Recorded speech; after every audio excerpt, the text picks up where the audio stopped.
This is SpaceTime Series 29, Episode 50, for broadcast on the 27th of April 2026. Coming up on SpaceTime, the key ingredients of DNA found in the asteroid Ryugu, discovery of a metal-rich hotspot in an ancient Martian lake, and the edge of the Milky Way Galaxy finally revealed. All that and more coming up on SpaceTime. Welcome to SpaceTime with Stuart Gary.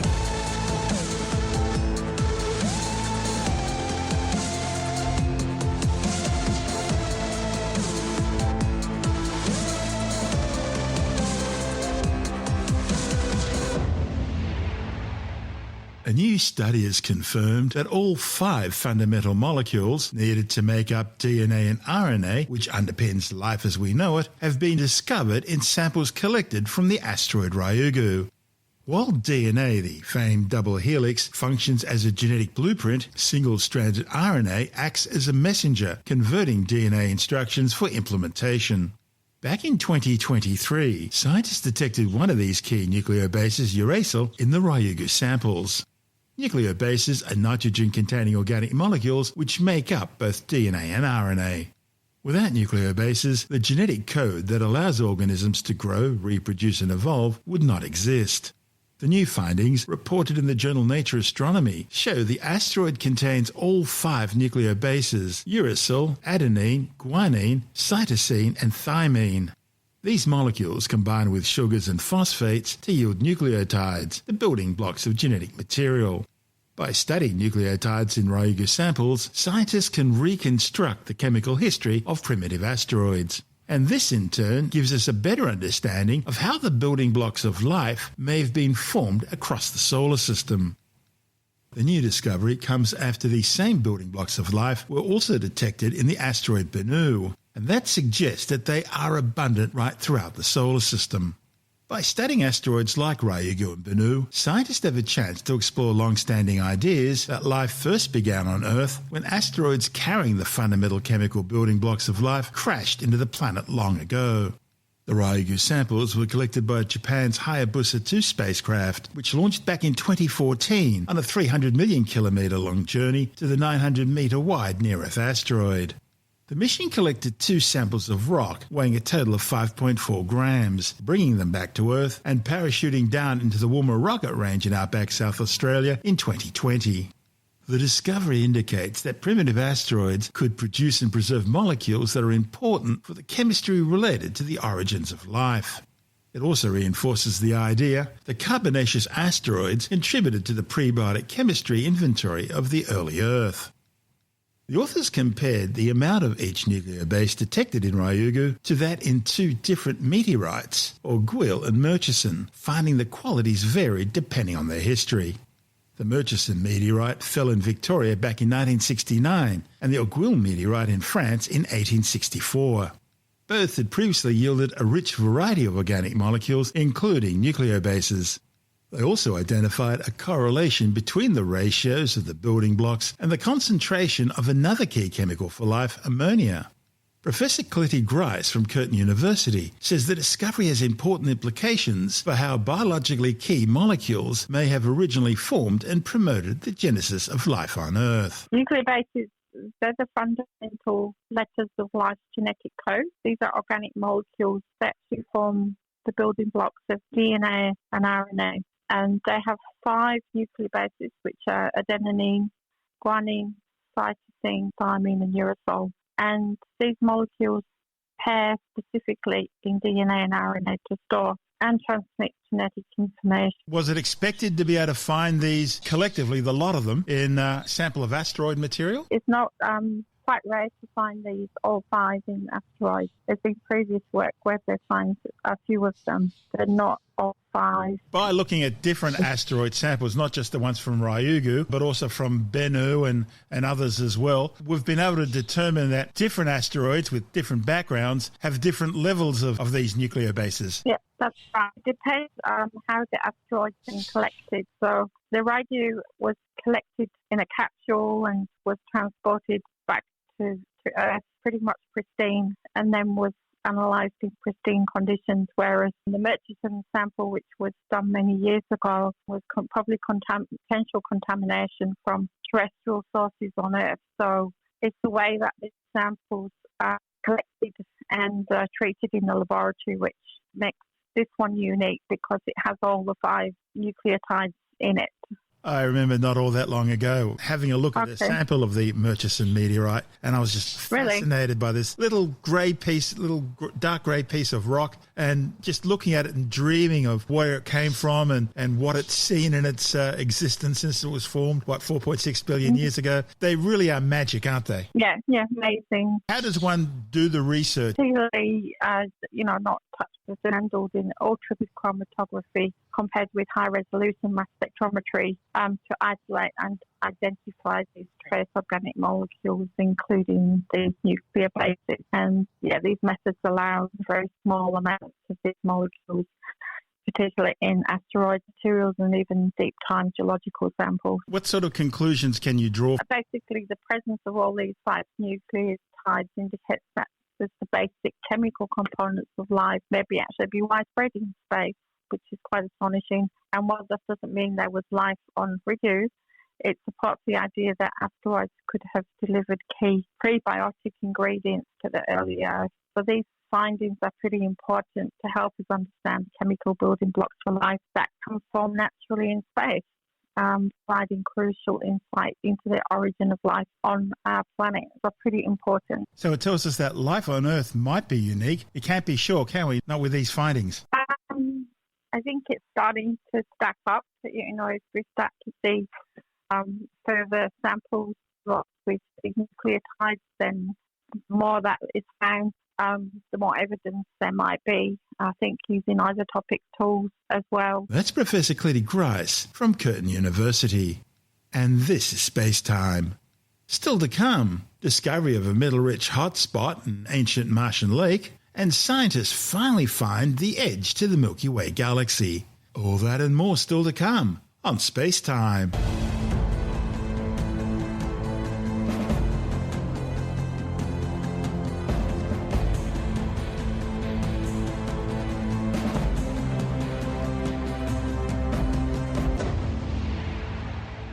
NASA's Mars Curiosity rover has discovered the highest concentrations of iron, manganese and zinc ever found in one place on the Red Planet. A report in the Journal of Geophysical Research Planets says the metal-rich hotspot was found on the floor of what appears to have been an ancient shallow Martian lake. The minerals with these metals were found in remarkably well-preserved ripples in rocks. Preserved ripples are evidence of a past lake dating back to a time when Mars was a warmer, wetter world, compared to the freeze-dried desert it is today. Similar metal-rich deposits form in lakes on Earth through chemical reactions known as reduction, oxidation or redox reactions in places that are almost always inhabited by microbes. Finding similar environments on Mars means the Red Planet was home to an ancient lake that, at the very least, had conditions favourable for life. The ancient lake was located high up on Mount Sharp, the 5.5 kilometre tall central peak in Gale Crater. Curiosity ChemCam instrument science team member Patrick Gazda from the Los Alamos National Laboratory says the rock was deposited during an era on Mars when the climate was already starting to dry out. He says back in ancient Mars, when it was wetter, lakes in craters were common. And it seems that as Mars became drier and colder, lakes that formed less frequently were also very short-lived. ChemCam uses a technique called laser-induced breakdown spectroscopy, which zaps rocks to create plasma and then collects the light from that plasma to understand what elements were present in the rock and consequently on the planet's surface. Curiosity's been exploring a large sedimentary mound, which scientists believe shows the transition from a warm and wet phyllosilicate-rich to a cold and drier sulfate-rich Mars. The discovery of redox active metals such as iron and manganese could indicate that life would have thrived in the lake had it ever existed on the Red Planet. That's because some forms of microbial life on Earth use these same metals as energy sources. So these iron, manganese and zinc deposits can lay the groundwork for future research on the Red Planet. This is Space Time. Still to come, scientists finally determined the edge of the Milky Way Galaxy. And later in the science report, It seems the Skynet Terminators of fiction are fast becoming reality, with new bipedal humanoid robots easily outperforming humans. All that and more still to come on SpaceTime.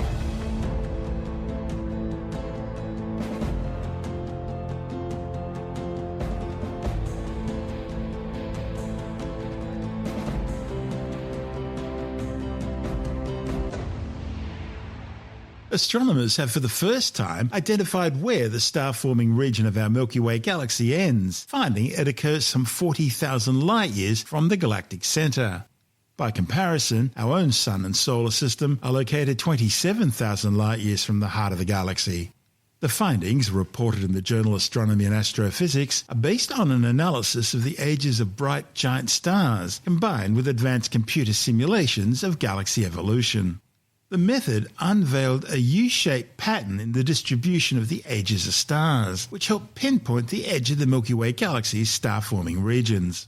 The question of how far the Milky Way's disk extends has long been difficult to define. See, it doesn't end sharply, but gradually fades away at its outer edges. The study's lead author, Carl Fiteni, who's now at the University of Serbia, says the extent of the Milky Way star-forming disk has long been an open question in galactic archaeology. Fiteni says that by mapping how stellar ages change across the galactic disk, astronomers now have a clear quantitative answer. You see, galaxies don't form stars uniformly across their disks. Instead, they build themselves from the centre outwards.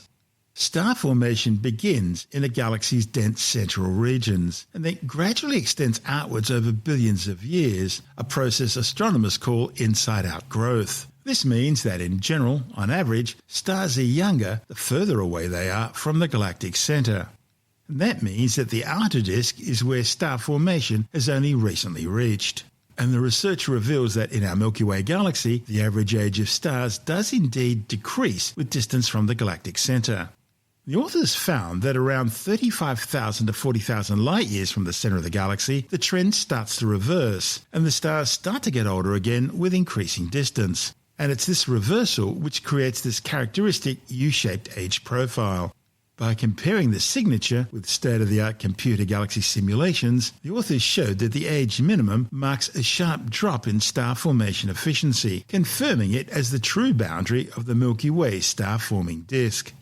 Of course, that begs the question, if star formation starts to drop off sharply at this boundary, why are there so many stars still beyond it? Well, the answer lies in a process called radial migration. Stars gradually drift outwards from where they're born by surfing on the spiral waves that sweep through the galaxy. Just as ocean surfers catch a wave that carries them towards the shore, stars can catch rides on the spiral arms of the galaxy, gradually moving outwards from their birthplaces. Since stellar migration is a slow random process, with stars catching different spiral arms at different times, it takes progressively longer for stars to reach even larger distances beyond the radius where star formation ends. And it's this which creates the observed pattern where the very furthest stars beyond the age minimum are also the oldest. Crucially, these stars move on nearly circular orbits around the galactic centre, and that rules out the possibility that they're flung into large radii by collisions between galaxies. Their presence in the outer disk is the quite cumulative result of internal galactic dynamics alone. A key point about the stars in the outer disk is that they're on close to circular orbits. That means they had to have been formed within the disk itself. More proof that these stars aren't the result of being scattered to large radii by infalling satellite galaxies or galactic collisions. To reach their conclusions, the authors analysed over 100,000 giant stars, using data from the spectroscopic LAMOST and Apogee surveys combined with accurate measurements from the European Space Agency's Gaia satellite, which has been mapping the position and motions of stars across the Milky Way. As to the question of why the majority of star formation drops off at 40,000 light-years from the centre of the galaxy, well, that remains unclear. The leading suspects are the Milky Way's central stellar bar, whose gravitational influence may have caused gas to pool at certain radii. Or it could be the galaxy's outer warp, where the disk bends and potentially disrupts star formation. This is SpaceTime.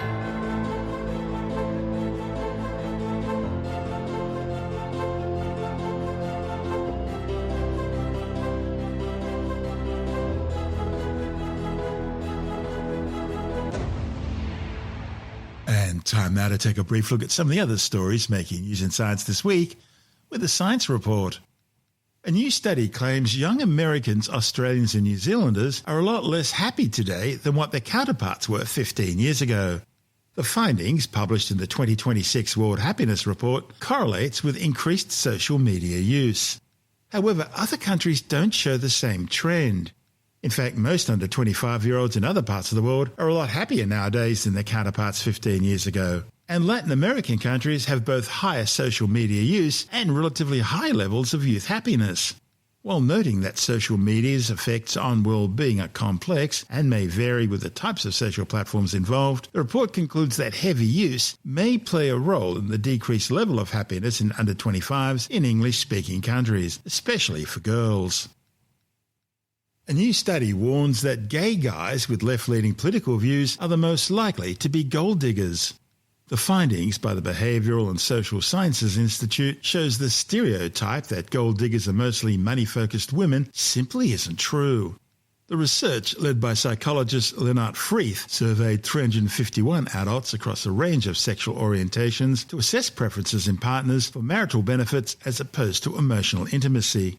The study on what are termed mercenary predators or gold diggers, reported in the journal SSRN, looked at personality traits including narcissism, Machiavellianism, psychopathy and sadism, along with social and demographic factors such as political views, city size and their perceived value of a potential mate. And the authors found that gay men with left-leaning political views showed the highest rates of gold digging, described as a partly psychopathy-linked social tactic.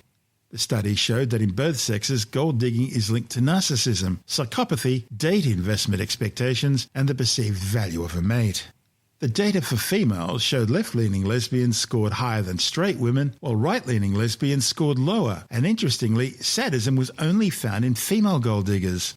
The authors warned potential targets to be wary of performative men, those who appear especially sensitive, compassionate, empathetic or progressive, but are ultimately motivated primarily by money. The authors found that both male and female gold diggers tend to be reckless narcissists who use charm and their appearance to attract wealthy victims. A Chinese humanoid bipedal robot named Lightning has lived up to its name, thrashing its human competition in the Beijing Half Marathon. The robot took just 50 minutes and 26 seconds to cover the 21-kilometre race. That's 7 minutes faster than the current world half marathon record set in Lisbon last month. In fact, robots made it a clean sweep, also taking second and third places on the podium. The fastest human in the Beijing race took 1 hour, 7 minutes and 47 seconds. Most of the robots competing were autonomous, running the full race distance on their own as they navigated turns, uneven terrains and other obstacles. While some see it all as a great advance in robotics, others warn it brings us a step closer to a Skynet Terminator-style future, with AI powering the machines and despotic governments arming them. In fact, China's already started using robotic quadruped dogs armed with assault rifles and missile or grenade launchers for use in urban warfare. A new survey of scientists has found that most believe that life exists elsewhere in the universe, beyond Earth. The findings, reported in the journal Nature Astronomy, found that some 86.6% of those surveyed responded that they either agree or strongly agree that it's likely that extraterrestrial life exists elsewhere in the universe. Less than 2% disagreed with the statement, and 12% remained neutral. When it came to complex or intelligent extraterrestrial life forms, the results showed that 67.4% agreed and 58.2% strongly agreed. The Skeptics' Tim Menden says the findings reflect the vast size of the universe and the chances of life only ever having developed once across the entire cosmos. This headline, which is from the Daily Mail, 95% of educated people believe in alien life. The thing is, educated by educated people means they might have surveyed a couple of thousand scientists or non-scientists, some astrobiologists and non-astrobiologists, could be anybody. So they got about just over 1,000 responses. So what you're saying is only people who are interested in this topic to begin with replied? Yes, which is sort of like a biased response, and 86% of the astrobiologists responded either agree or strongly agree that there is extraterrestrial life of at least a basic kind, which means basic kind could be just bacteria or, whatever, protozoas or something, right? Fungus. When the story about the Allen Hills meteorite first saw the light of day, this is the meteorite they found in Antarctica at a place called Allen Hills. When they opened it up and had a look inside, they found these crystals which looked like they were the fossilized remains of bacteria. A lot of people said, no, couldn't be, it's too small. Well, we then found bacteria here on Earth, which is the same size as these. And when I spoke to a number of astronomers about this topic, I was talking to them about different subjects. But whenever I raised the Allen Hills meteorite story, they all agreed, if they didn't know it was extraterrestrial, they would have thought it was fossilized bacteria from Earth. It's only because of its extraterrestrial origin that they're hesitant about saying that. And as Carl Sagan says, extraordinary claims require extraordinary proof. That's right. And extraordinary claims often require a decent headline. So basically, the majority of these people, educated people, as I say, they believe in the possibility, not the reality, but the possibility of some form of life out there in space. Now, when you come to intelligent life, the number goes down dramatically. There's still a decent amount of people who... there's none here on Earth, so... yes, bugger all here on Earth, is the phrase, I believe. But the number does go down, but it's still significant. So what people are saying is they're open to the possibility of extraterrestrial life of some sort or another. But in most cases, they're talking about things you can't have a cup of tea with. If you take out the people who don't know, who are neutral, then you get a much higher number. Well, of course you would, wouldn't you? If you talk to most people, they think there's possibly life out there somewhere, but not life as we know it, as they say. Jim.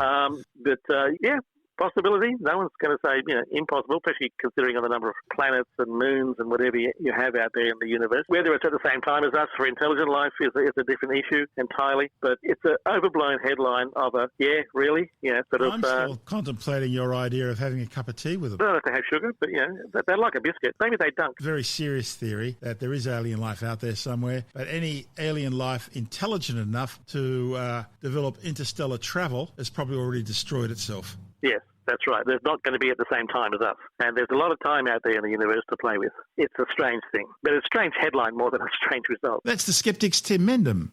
And this is Space Time.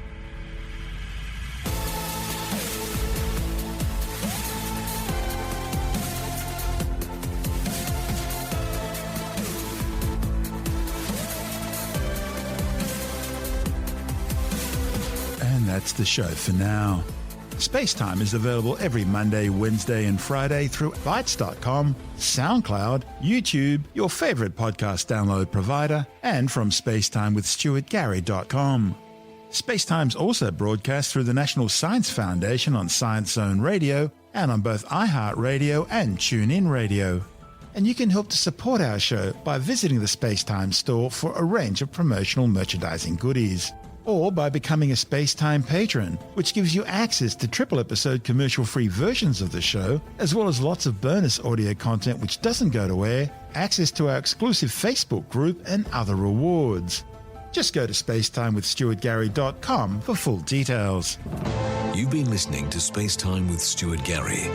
This has been another quality podcast production from Bytes.com.